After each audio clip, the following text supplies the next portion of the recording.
Are you ready to get spicy? These Doritos Golden Sriracha aren't that spicy. Maybe it's time to turn up the heat. Or turn it down. It's time for something that's not too spicy. Try Doritos Golden Sriracha. Spicy. But not too spicy. Avoiding your unfinished home projects because you're not sure where to start? Thumbtack knows homes, so you don't have to. Don't know the difference between matte paint finish and satin? Or what that clunking sound from your dryer is? With Thumbtack, you don't have to be a home pro. You just have to hire one. You can hire top-rated pros, see price estimates, and read reviews, all on the app. Download today. It's time for the best coverage of the top stories in sports. The Sports Wrap with Jason Page starts now. Yes, it does on this Thursday, the start of Week 10 in the NFL. How y'all doing? Lots to do over the next 60 minutes. I am Jason Page. I wouldn't lie to you. It says it right below my stunning face. David Aardsma will swing by in about 20 minutes. Some thoughts with him, putting a wrap on the baseball season, looking ahead to the offseason. Some Hall of Fame talk I want to get into as well that we haven't touched this week that I want to ask him about. Dennis Bernstein from the fourthperiod.com, Sirius XM NHL Radio will swing by as well. Why? We had history made in the NHL on Wednesday night. Looking forward to talking to him about that as the first member of the 900 Club made his entrance. Amazing. We'll get into all of that. But Sam Yarnell, we start things out today in the National Football League, and the Arizona Cardinals make an interesting decision on Wednesday announcing that Kyler Murray would be put on injured reserve. It doesn't mean his season is over. He could come back by week 14. But what will he be coming back to at that point, I think, is the more interesting question. Is his time in Arizona done? You have to start to wonder that after the team decided to put him on injured reserve with this foot injury that he's been dealing with. Jacoby Brissett obviously will continue to be the team's starting quarterback. And look, I mean, you have the coaching staff here and Jonathan Gannon making it very clear that they like what Brissett is doing with this offense. They're not sugarcoating it. They're not hiding it. They're putting it right out there in plain view of everybody that they like Jacoby Brissett. Is the writing on the wall for Kyler Murray at this point, Sam? So it's a fair question, and it's understandable why so many people are asking themselves that, especially in the media today. But the fact of the matter is, and it gets into the problem with this whole thing, the Arizona Cardinals have more than handcuffed themselves to Kyler Murray through at least the end of next season. While, yes, maybe eventually Kyler Murray isn't the answer, and this is their first description of that, they financially can't afford to trade him. They can't even, let alone cut the guy, they can't afford to trade him in the next 2 seasons without sending themselves into cap hell that we haven't even seen with the New Orleans Saints. Hold that thought for 1 second. Can't they just do what the Falcons have done with Kirk Cousins? All right, fine. You're on the roster. You'll be the backup, but Jacoby Brissett's the starting quarterback. We're going to give ourselves the best chance to win, and that's Jacoby Brissett, if that's what they've determined. The Falcons made Kirk Cousins, I think, the 12th highest paid quarterback or the 15th highest paid quarterback. Kyler Murray is number 4. Like, it's worlds apart. You're talking about money-wise, just to make it equivalent from a roster standpoint, that would be like the Falcons not only benching Kirk Cousins, also benching Tyler Algier, which you just can't do. It's nonsensical from a football operations standpoint. The problem here lies within the Arizona Cardinals. I don't think anyone will tell you, and maybe it's just because everyone's high off of the Daniel Jones experience, but nobody's going to tell you that Jacoby Brissett is going to actually lead a team to any real success in 2025 or beyond. The fact of the matter is, this organization has absolutely crapped the bed with the Kyler Murray situation, and now you've got a first-round pick in Marvin Harrison who's going to get real upset real fast if you don't get a real quarterback under center. I don't know what the Cardinals are going to do, man. It is dire straits in Arizona. I don't know if it is. And the reason I get the idea of the salary implications and the cap implications. I get all that. But you're talking about Marvin Harrison. last time I checked, him and Jacoby Brissett have seemed like they've lined up on the same page pretty well since Brissett's become the starting quarterback. Maybe guys in that, maybe part of the calculus here from the Arizona Cardinals, maybe part of the calculus here is how players are reacting to a veteran, albeit a journeyman guy. I get all that. But maybe part of the reaction here and why Gannon's doing what he's doing and why he has the support, and this is the most important part. Clearly he has the support of ownership. Clearly he has the support of the front office to be able to go and make this move to Jacoby Brissett, which clearly is what they're doing. They could say whatever they want about, injured reserve and all of that. They're basically putting Kyler Murray on the shelf till at least week 14, which gives Brissett the opportunity to win the job. Now, look, maybe he craps the bed over the next 4 weeks, and they have no choice but to go back to Kyler Murray. But if the job of a coach, if the job of ownership, if the job is to give wins to your fan base, and Jacoby Brissett gives you the best chance to do that, I don't see why they wouldn't do that, especially in a year where it is still kind of wide open. I don't think they're making the playoffs. I get they're 3-5. They're dead last in the NFC West. I appreciate all that. But I don't think it stops them from going to Jacoby Brissett right now. Yeah, the reason that they're going to him, right, I'd argue, is because they know that they're not going to make the playoffs and there's nothing to gain. And I'll say this with regard to, the journeyman quarterback becoming more popular in the NFL these days. Where does he become more popular? In franchises where you had a star quarterback who then got injured, you punt on your season, but you can still keep your wide receiver one happy. Short term, it works. That's why Jamar Chase is fine this season with Joe Flacco. That's why Justin Jefferson was fine last season with Sam Darnold. But beyond, that's when you have to start to question what will go on. And that's when Marvin Harrison Jr., I think, will probably start to ask for a trade away from this franchise because Jacoby Brissett is not a long-term answer, and the Cardinals seem to be allergic to having one. Well, they certainly, look, they knew they made their bed with Murray, and they knew what they were getting. I mean, the question I want to ask, I almost forgot to ask this. I want to get your thoughts on this. If you're Kyler Murray and you're analyzing where you are in life, in your career, is there a small part of him that wishes he had just stuck with baseball at this point?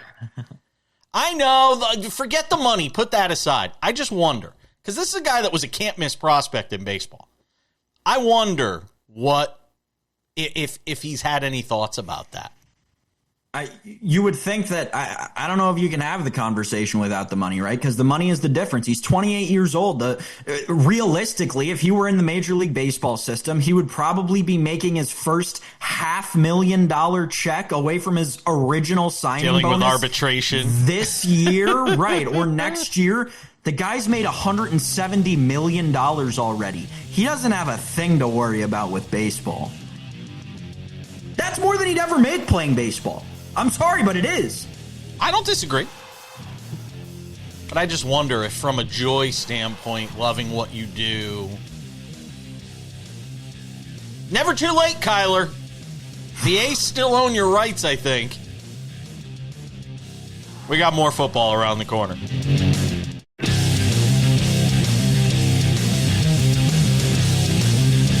I think we should make that like a betting line, like in the prediction markets. That's what I love about prediction markets. You can just come up with stuff. I think in the prediction markets we should have one. Will Kyler Murray ever play baseball? It's a long-term investment, but you might have to wait on it for a while, but you never know. Sam, before we get to this about the Jets, you actually just pointed out something during the break that was interesting about the Kyler Murray contract if he decides to go back to baseball, that there's actually language in there related to if he goes back to baseball. Give it to me.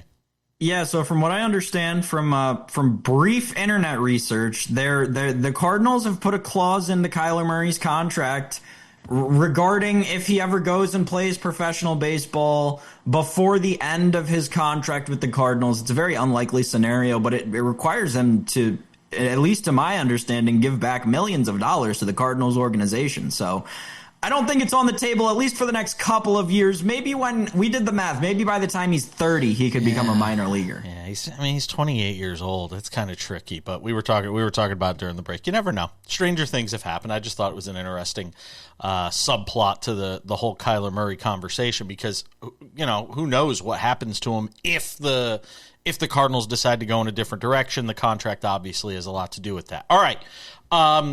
You've been chomping at the bit, literally for like 24 plus hours, to talk about these moves the Jets made. Trading Sauce Gardner for a couple of first-round picks to the Indianapolis Colts, then trading away Quinnen Williams for a second-round pick to the Dallas Cowboys. We had Matt Verderam on the show today. He and I love the moves. We love the move. Tear the thing down. If you're going to tear it down, then tear it down. Just tear the whole thing down and start over. You apparently think slightly differently, so go ahead. Well, I just think that Tuesday was just a very Jets day. It was a very New York football day. It was quintessentially New York Jets in terms of the moves that they made. I mean, first of all, you think about what we had thought about the Jets as going into the trade deadline. Horrible team, probably trading Breece Hall. That's all anyone really thought. Yep, Breece Hall, he'll probably end up in Kansas City. Maybe he'll end up somewhere else. Other places need running backs. Houston, maybe Jacksonville gets involved. But Breece Hall will probably get moved. Nope, turns out they're just going to pay him to the end of this expiring contract, which they've now made him upset because they didn't trade him away and almost guaranteed that he won't come back. Great job, New York. Credit to you. I know Matt was on the show on Wednesday, and he had something to say with regard to the quote that Diana Rossini put out about this being a top 5 defense. I'll tell you, it was.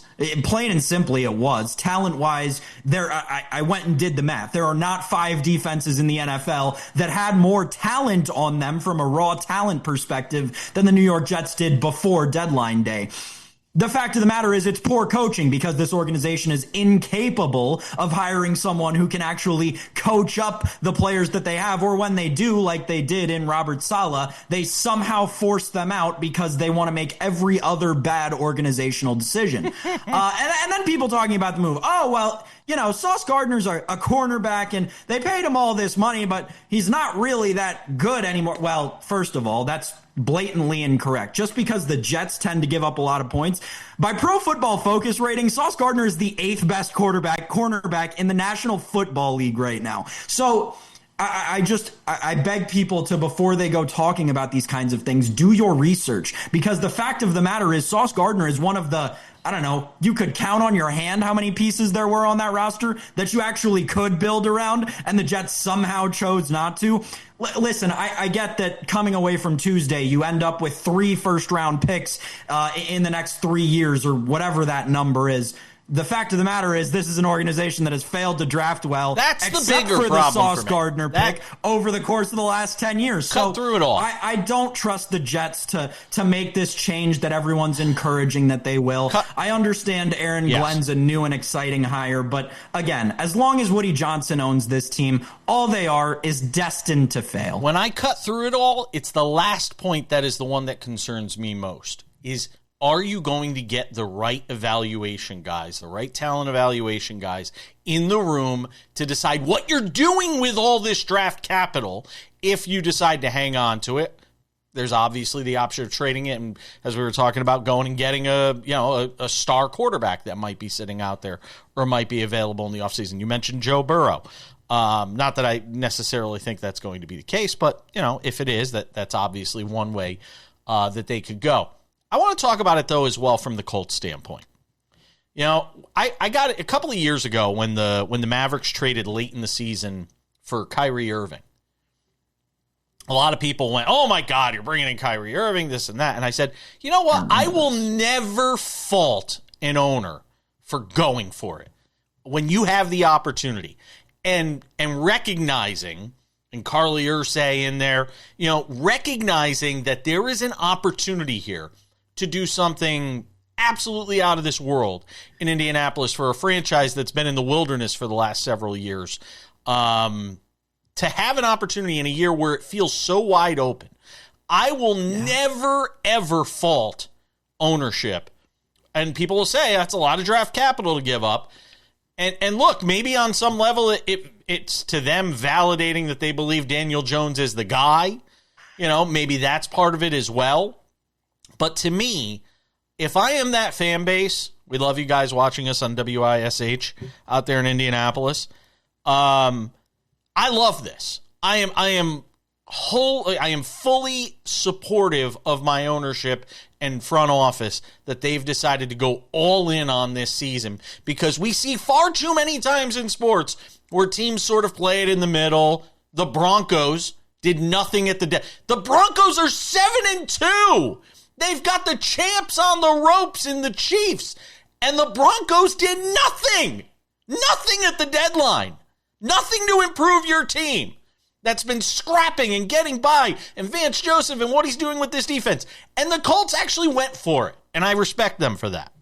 Well, and here's the thing, right? Think about the inverse of what I said and what you agreed with about the Jets. What have the Colts shown you with first-round picks over the last couple of years? Sure, Tyler Warren's great, but anybody could have picked Tyler Warren. Anthony Richardson, they don't have a track record of being able to draft and develop talent like a powerhouse in the NFL. If you think that Sauce Gardner is more valuable than what you could get, I 100% respect the move. I agree with you. I think it is a great move for Indianapolis. And again, to the Jets' point, right? And this is another just example of how bad this organization is run. Glaring hole in the Jets for the last 10 years, quarterback. 20. What do the Colts have in excess? Quarterback. Why didn't you ask for Anthony Richardson to be thrown into that deal? Isn't that Justin Fields part 2, though? I mean, No. come on. I'm just saying. David Aardsma joins us next.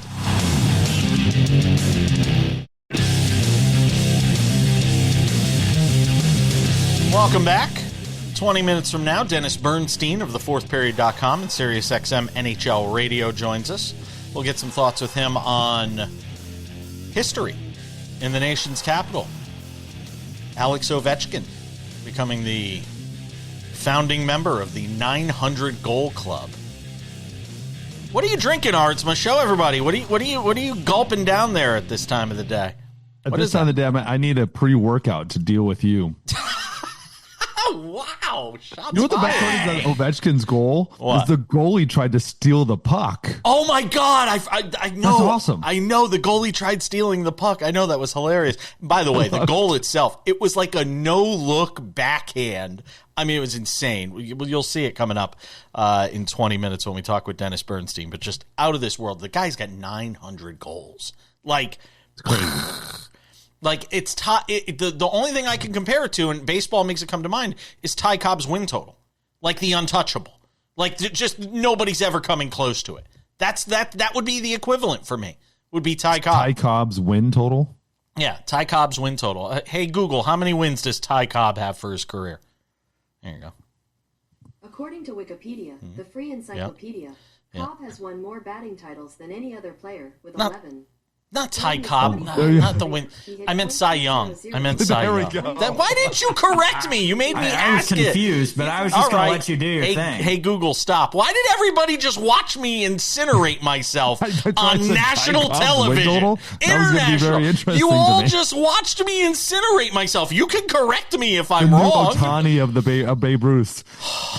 What the oh, my God. Seriously. Thank you, guys. 2 minutes of our lives we're never getting back. But Cy Young's win total. That's what it is to Yes. me. 560 or something like that. It's insane. Oh, my God. Stop talking, Google. Stop. I don't need to talk to you anymore. So anyway, to me, that's sort of the mark I think of. All right, let's talk about the World Series. Give me, now that we've had a few days to kind of marinate in it, as Anita Marks would say. I'm sure she stole it from somebody. But anyway, give me a thought, if you will, on sort of putting this all in perspective, in its proper context. We haven't had a back-to-back world champion in a while. What it means for the game, both good and bad. From a good standpoint, I think from a World Series, this is one of the best World Series I've ever seen. One of the best complete 7-game World Series or complete World Series runs I've seen. The Game 7, yes, there might have been a better Game 7. I actually think the Indians Cubs game 7 might have been a little bit more dramatic, a little bit more like a lot more on the line versus 3 of the top, spending teams in baseball, and then just duking it out on who has better lineup and who has a better pitching staff. But I do think as a complete World Series, incredibly even matchup. You had heroes all around on both teams. You had huge moments for both teams. Drama, 18-inning drama, extra inning game 7 with a game-tying home run and a game-winning home run. With a starting pitcher coming back to back. So you had a little bits of everything, right? You had like that Cubs game 7 with the Indians type of feel in that game 7. You had this pitcher going back to back and CG with like a Madison Bumgarner type of thing. You had huge heroic moments like a Joe Carter almost-esque moments, like trying to win the World Series with Freddie Freeman. Let's not forget about Freddie Freeman. And that's been overshadowed that he won a World Series game on a home run in the 18th inning. And so you've had all these huge moments and like giant letdowns at the same time. And so I love the World Series. I think it brought a lot more national attention, obviously Canada versus US national attention on that type of level too. So you can't it can't be overstated on what this World Series meant. Obviously viewership around the world, massive, absolutely massive. And that's probably the biggest thing. It did a bigger number, which shocked me. It did a bigger number than Yankees-Dodgers did. It did a bigger number than Yankees-Dodgers did, and I did not think that would be the case. I think you had a lot of people rooting against the Dodgers, or rooting against the Dodgers. You had an entire country rooting for Canada. You had, obviously, that next level of Japan when you had Sasaki come over, too, and that you saw Yamamoto actually become the dude. Versus like being a good pitcher, now he became the man. And Ohtani carries everything. And the bad is you had basically two of the top spending teams, and the evil empire in the Dodgers that's going to ruin baseball. Barely win the West. If he had better competition, wouldn't have won the West, and squeaked through some of the series in the playoffs and barely beat out the Blue Jays. Obviously, are ruining baseball. Ruining baseball, saving baseball, synonyms to me, it's all the same. David, you talked a little bit about how amazing Yamamoto was in this entire World Series. The thing that I wanted to ask you about is obviously pitching on the back-to-back. You're a reliever, so I imagine that pitching on a back-to-back is something that you're somewhat familiar with, but obviously not to the tune of 50, 60, 70-plus pitches each outing. What's going through a pitcher's mentality when they get that call? I know you may not know what a starter's mind is like, but what's that mentality got to be like to come in on a second day when you might not be able to feel your arm? And everything is different for them. Right, for a starter, like a reliever, everything's the same. You're still down the bullpen. This is just what you do. It might suck, but this is what you do. And that's what you've done your whole life. For Yamamoto, when's the last time he's had to warm up in the bullpen and not on the field? Warm up with the bullpen catcher and not with the starting catcher. And all of these things, every routine he's ever had this year, trashed. Completely trashed. And he was warming up in the 18th inning of a World Series game too. Like he's had those up and downs as well.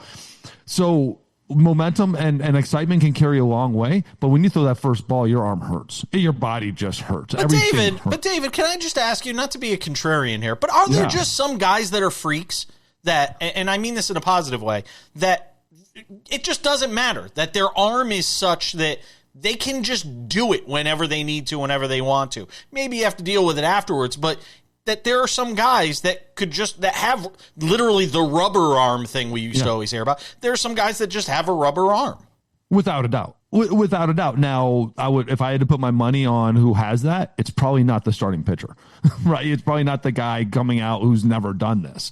It's usually roles find people sometimes. And so guys that have rubber arms tend to become relievers because you have a rubber arm. You can just keep throwing. You can keep doing it. Starters tend to fall into routines. Your body falls into routines. You have 5 days off or 4 days off. 5 days for his whole career until America, and now 4 days off in America. And so those things tend to get you everything in a routine. He might have a rubber arm, but it's better be a lot of adrenaline when you're walking out there game 7, and when you throw that first ball, you go, ooh, that's not right.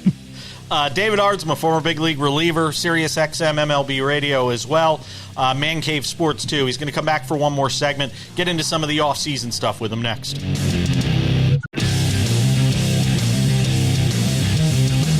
One more segment with David Aardsma, who has been with us throughout the entire Major League Baseball season. Hold on, round of applause. Everybody, come on.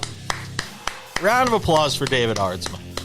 Seriously, yeoman's work from this guy. He's been terrific all season long, hanging out with us. Doesn't mean we're not going to call on you during the offseason when there's news. Let's go. Yeah, let's go. I agree. Wrap one thing up for me on the Blue Jays. They're like 20-1 to win the World Series next year, getting no respect. No respect. I get no respect from the books. I know the Bichette stuff is hanging out there, and they're going to have to make some decisions on some guys. Are they being treated unfairly when it comes to looking ahead to next year, David? They were also, from a team standpoint, 19th in ERA. They squeaked by. That's not normal. You know, I get it. The Dodgers were 17, but they basically had every problem in the world with that rotation and health.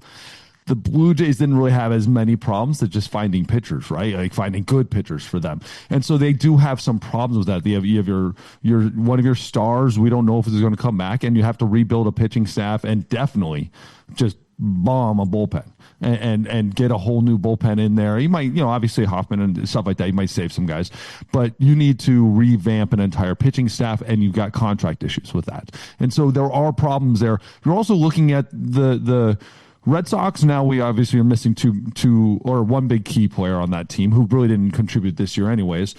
And you got the Yankees, who are always going to get better or try to get better. And so you have some issues around that. I don't think the odds are wrong on that.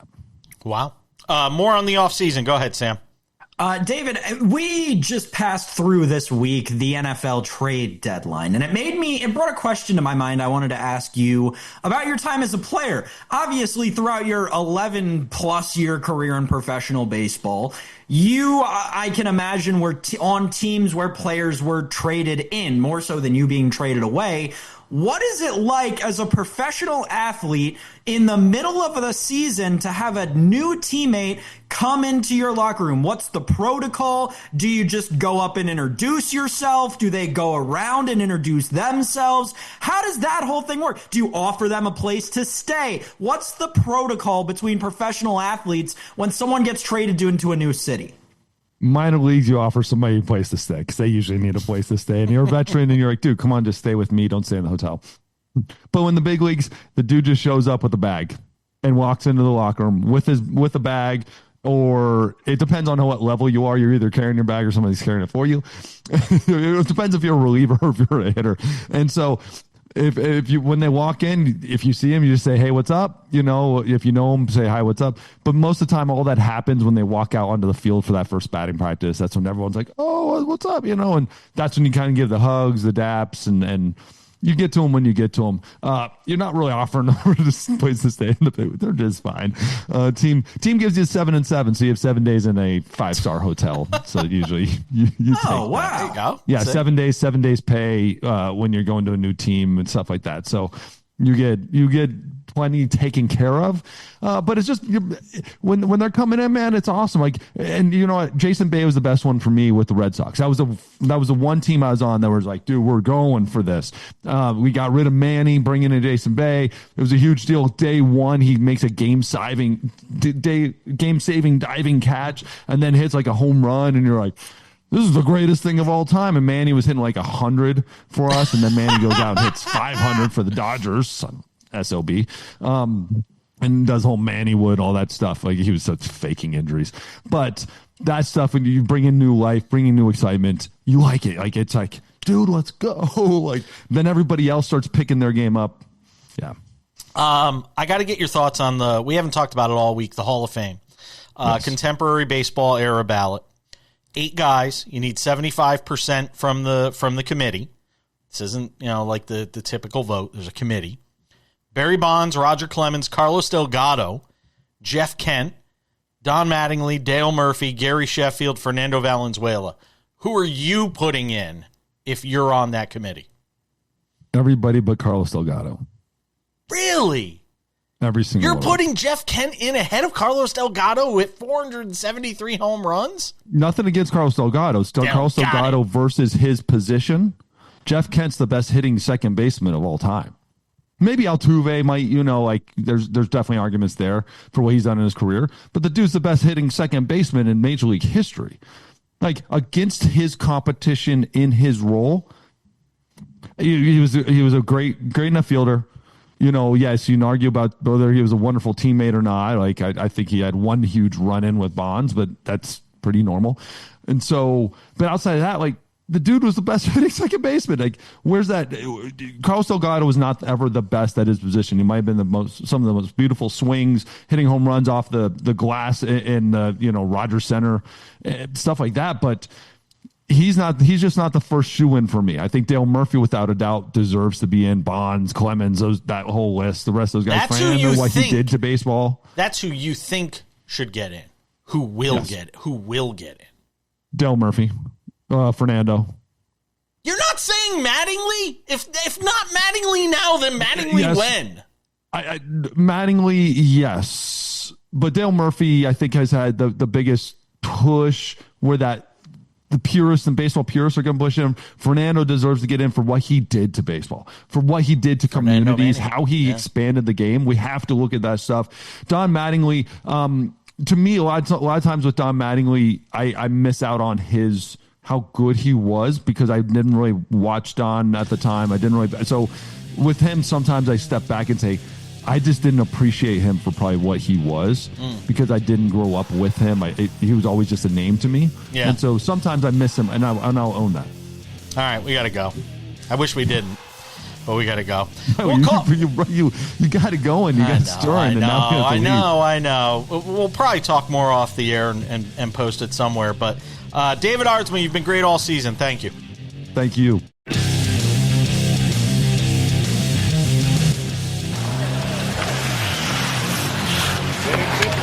Puck knocked down to the air by Ovechkin. There's Fisher moving for the shot. Missed it. Ovechkin! Score!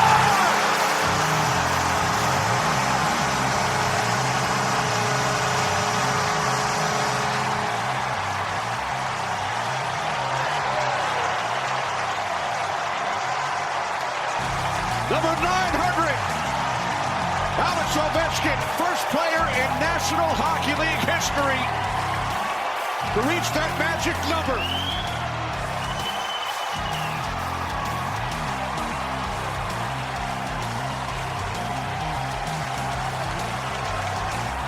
And Kenny Albert with the call on TNT. History made on Wednesday night in the nation's capital as Alex Ovechkin becomes the founding member of the 900 Goal Club. Welcome back to the show.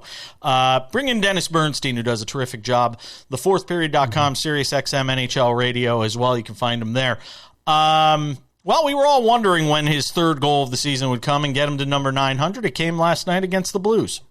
Yeah, it's been a slow start for him and the team, but eventually he was going to get to the question is how high is up. He'll be the only member of the 900 Goal Club of all time. Jason, there's not going to be another player. Maybe a guy like Austin Matthews, but I just think there's so much money involved now. As you can see, the salaries are escalating. The guys aren't going to play another 10 or 15 years. They'll have made their big bag of money, and they'll go off and do something else with their career. So it's an epic milestone.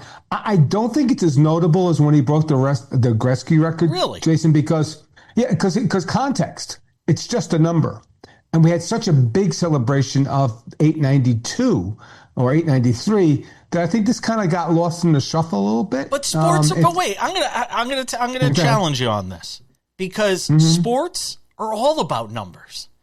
I mean, if you think about it, 715, Henry Aaron. I mean, sports are all about numbers. So to me, isn't it? Is it Jack Nicklaus, the major mark? The number of majors he won. We always think of sports in the context of numbers. So to me, it's just such an astronomical number. I was talking about with David Aardsma, our pitcher who joins us on the show every week. Sure. And I said to me, it's the Cy Young.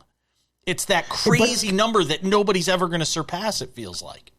But it's just a plateau. It's not context. It's not breaking a Legends record that you thought was never going to be like 900 is not the record. 893 was the record. And Wayne wasn't there last night. It wasn't that. What was more celebrated? 893 or 900? 893. Because that was an unbreakable record. So it's incredible. It's great. Again, I think we just should have probably a little bit of a drawing on what final number he'll rest on, because this should probably be his last year. So while it's an epic and momentous number that'll never be broken again, Jason, I just think the context of Gretzky and the chase, and that people said it wasn't approachable, and for him to do that, and it comes on the heels of it. That's only 7 goals from what he just did. So I don't think, had there not been a Wayne Gretzky, Jason, I think that 900 would be more celebrated, because I just think the context of Gretzky puts that at a different level. Has he made it clear that this will be his last season? There's no shot of him getting to 1,000? Well, he hasn't made it clear it's his last year, but he can't get to 1,000. He'd have to have, 3 more years. I don't see this player. He's not Jaromir Jagr, who actually, is still putting on a jersey. He's 53 years old because he owes the team in Czechia and still plays. So I can't see it. I think he wants to do one more victory lap, go back to the KHL, play in Russia for a year, and then retire. So it would be amazing if he got to 1,000. It's just this game wears on you. The fact that he even got to 900, I think, is a major accomplishment. So I just don't see that being in the mix. I just don't think he wants to play that much longer. Is it true the goalie for the Blues tried to steal the puck? Yes. Is this was he joking, or did he really try to steal the puck? No, Jordan Bennington can be a son of a bitch sometimes. So, he's the guy that slashes people, hits people with his sticks and stuff like that. Yeah, he's stuck in his wrist. I thought it was intentional. I don't think he was trying to be funny. I thought he was trying to be an a-hole about it, to be honest with you, because that's what he's so competitive. He's probably the last guy you want him to beat for 900, because he hates it. He doesn't want to be part of history. He wants to beat that guy. He wants to win. That's I know Jordan a little bit from when he won in 19 the Stanley Cup. He's just a super competitive player, so I think he's a little disappointed that OV beat him for the 900. So it was a comical moment in context, but I think that it was more about I got beat by a guy I shouldn't have got beat by. Before I let you go, a couple of quick ones. Anaheim, 17 points atop the Pacific with Vegas. How surprised are you at what the Ducks have been able to do so far? Not too surprised. There's a lot of talent on the team. It's a great start, but I'm not sure it's a great team right now. But good on them, because they're a team on the come. I think they're maybe if they get to the playoffs this year, Jason, I think they're one season early. But there's a lot of talent on the team. They're going to be contender in the years to come. Talked about another team that we've been waiting to see when the youth infusion would start to sort of result in wins. New Jersey, 9-4, 18 points atop the Metropolitan. Yeah, I got them going to the Cup final. I do. There's a lot of talent. For them, it's health. Jack Hughes has to stay healthy. Nico Hischier has to stay healthy. Dougie Hamilton has to stay healthy. Those 3 guys haven't been able to stay healthy for the last couple of seasons. That's why they've underachieved, not because they're not a good team. They're a very talented team. Carolina will have something to say in the Metro Division, but this is a team, yes, Jason, that's certainly at full bore, at full health. They could be a very dangerous team. They could go on eventually and emerge from the East as a Stanley Cup finalist. What's crazy about that division, just as I get set to say goodbye, is the difference between first place and last place is 4 points. Yeah. The Devils and the Rangers. I mean, the Devils at the top with 18. The Rangers, who got off to an abysmal start, are only 4 points out.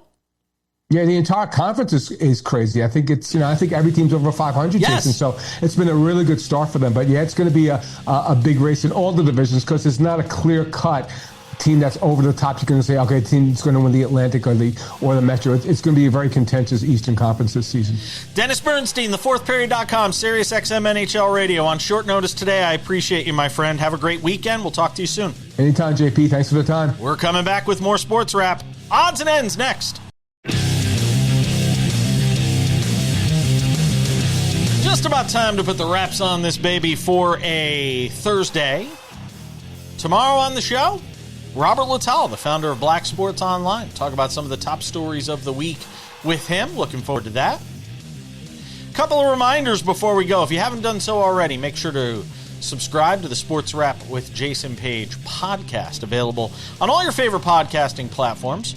Spotify, Apple Podcasts, YouTube Podcasts, iHeartRadio, TuneIn, Odyssey, Amazon. Anywhere you get a podcast, you can listen to this show Monday through Friday, 45 minutes. It's fantastic while you're on the treadmill, in bed, in the shower, driving to work, planes, trains, all that great stuff. Make sure to check it out. And in fact, if you're at an airport, you might need some more time to listen to the show. So it's there for you as well, because they're going to start canceling flights tomorrow. So good luck with that. Hope you're not flying. Also, Sports Wrap with Jason Page, the YouTube channel. If you have not checked it out yet, it is all the rage, all great content up there. The show, Monday through Friday, available there before anywhere else. Commercial free. We've also got Sports Wrap Shorts. All the top stories in sports, we've got them covered for you, whether here on this show or through Sports Wrap Shorts, Monday through Friday, and on the weekends, for that matter. Sports Wrap Shorts available there. Sports Wrap with Jason Page on TikTok. Sports Wrap Jason Page on TikTok. Sports Wrap Jason Page on Instagram. And without any further delay, ladies and gentlemen, because that was long enough, time for some odds and ends. Odds and ends, Sam Yarnell. The end for ESPN Bet. We barely got to know you. ESPN and Penn Gaming announcing they are parting ways after, a couple of years? And look, we all knew this was it was a Hail Mary for Penn. Now ESPN will get back into bed, apparently, with DraftKings. And we all just kind of move on with our lives. Penn goes back. Penn has got its own sort of system with The Score. They've got their own sports betting platform with The Score that they're going to try and spread around the U.S., I guess. I don't know. Yeah, this is a disaster for Penn Entertainment. Don't get it any other way. Yep. I know that a lot of people were talking about, as of the time we're recording this, their market price has risen weirdly enough since the markets opened this morning. Doesn't make a lot of sense, because this is all signs pointing to big red flashing arrows and buttons and everything bad for Penn Entertainment on the heels of not only buying a company for darn near $500 million, you then sold back to the owner for $1, only to invest in another company for hundreds of millions more dollars, only to pull out a couple of years later. This is horrible for Penn Entertainment in a gambling space where everybody is making money. Penn is the ship that is sinking right now via their financial reports. So FanDuel and DraftKings have a duopoly. They're not one that's long for this sports gambling world, especially when you've got the titans of FanDuel and DraftKings involved. I mean, to me, this is FanDuel and DraftKings have a duopoly on this thing, and look. DraftKings and FanDuel are doing their thing. BetMGM is still in the space as well, doing their thing too. 365 is still there too. There's a bunch, but at the end of the day, it's FanDuel and DraftKings and then everybody else. All right, move away from that for a second. If you missed it last night, Wemby versus Luka, it was a bit of a dud from the Wemby side. He didn't play well for the second straight game. Lakers win their fifth in a row, 118-116. 35, 13 assists, 13 rebounds, 9 assists for Luka. He also had 5 steals in the game, a couple of blocks, doing everything to help the Lakers win on a night where they didn't have Austin Reeves. They're still playing without LeBron, who may be back soon. The Lakers doing some things here in the early going, Sam. They are, and what's funny is with that stat line, Luka still barely got over his points plus rebounds plus assist prop, which last night was absurd with nobody in that lineup. I think it was 53.5 coming into the game. Obviously, he finishes with 57, something like that. More impressive, they scored 118 against pretty much the best defensive team in the NBA over the first couple of weeks. With no Austin Reeves and no LeBron James. Yes. No question. This Lakers team, what they've done, Jason, and I'll give them so much credit for this, is they recognized the swan song, not quite, but almost, of LeBron James. And I'll tell you, that organization, they got on it to make themselves contenders. Beyond that, I'm starting to get concerned about Wemby. Fascinating to watch. Teams are changing the way they defend. He's going to have to make adjustments. I think he will. He's a smart guy. Last but not least, we only got a minute. Raiders plus 8.5 in Denver against the Broncos. The total 42.5 for your Amazon Prime Video game. What do you got, Sam? I'd rather be staring down at my toilet. Lay it with the Broncos because I'm rooting for carnage in the AFC West under. Really? The toilet? The toilet? Puke! This is the puke Thursday night special. This is the puke game of the year. Which means it's going to be a banger. The final score of this game might be 12-0. Broncos kick 4 field goals and win, and the Raiders don't score a point. Geno with 4 interceptions. It could be a very long night for the Raiders. I am based in Vegas, so I try to be kind because I know we're on out here in Vegas. But this could be a really long night for the Raiders against the Broncos. Great night to go do something popular while everyone's out watching the Raiders game. Broncos, chance to go to 8-2 on the season. Wow. It's going to do it for us. Sam and I are back tomorrow for a Friday edition of Sports Wrap. Robert Lital will be here. Hopefully you will as well. Thanks to David Aardsma. Thanks to Dennis Bernstein. Thanks to all of you for watching. I'm Jason Page. We'll catch you back here on Friday. Have a good one.